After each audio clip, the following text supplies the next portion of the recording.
நாங்கள் நிலத்தை சுற்றி பார்க்க கிளம்பிட்டோம். நீங்களும் வாங்க பார்க்கலாம். என்ன ரெடியா போகலாமா? சரி வாங்க, சீக்கிரமாக நம்ம போயிட்டு பார்த்துட்டு வந்துடலாம்.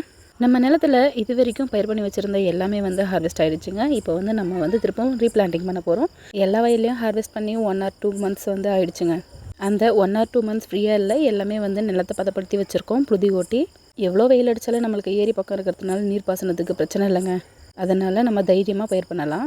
ஒரு நாள் நான் உங்களுக்கு சொல்லியிருந்தேன், என் ஹஸ்பண்ட் வேர்க்கடலைக்கு தண்ணி பாய்ச்சிட்ருக்காரு, வாங்க போய் பார்க்கலான்னு சொல்லிட்டு. ஆனால் நான் லாங்கில் வீடியோவில் மட்டும் தாங்க காட்டியிருப்பேன். நான் இது வரைக்கும் வேர்க்கடலில் நட்டத்துலேருந்து கிட்ட போய் பார்க்கவே இல்லை. சரி வாங்க போகலான்னு சொல்லிட்டு நாங்கள் 3 பேரும் கிளம்பிட்டோம். இந்த வீடியோ நான் கேப்சர் பண்ண வரும்போது கிட்டத்தட்ட 15 நாளுக்கு ஆகிட்டு இருந்ததுங்க. இந்த கொட்டை நட்டத்துலேருந்து கிட்டத்தட்ட இதோட 3வது தண்ணி கட்டிகிட்டு இருக்காங்கங்க. இன்றைக்கும் எங்கள் மாமியார் கட்டியிருக்காங்க. களைகளும் வருது. நம்ம கொத்துறதுக்குள்ளே களமருந்து அடிச்சிடலான்னு சொல்லிட்டு பிளான் பண்ணியிருக்கோம்.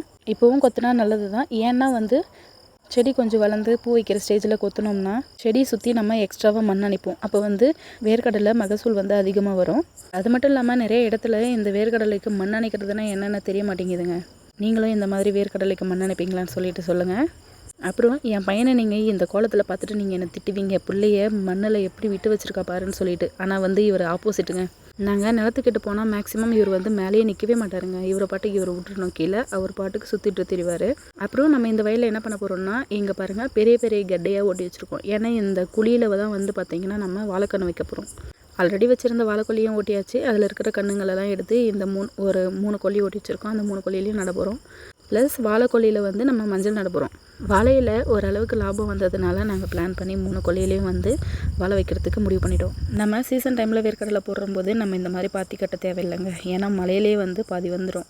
நிலத்தை சுற்றி பார்க்கலான்ட்டு நடந்துட்டு இருக்கிற பொழுது இங்கே பாருங்கள், எறும்பு ஃபுல்லாக என் காலை சுற்று போட்டுடுச்சு. இந்த மேட்டு நிலத்தில் கலக்கா போடுறவங்கலாம் பார்த்திங்கன்னா சித்திரை முடிஞ்சு வைகாசியில் மழை ஸ்டார்ட் ஆகிடுங்க. அப்போ மலையில் அந்த புழுதி ஓட்டி வச்சுருப்பாங்க இல்லைங்களா, அதில் கலக்கா போட்டு முடிச்சிருவாங்க எல்லாருமே.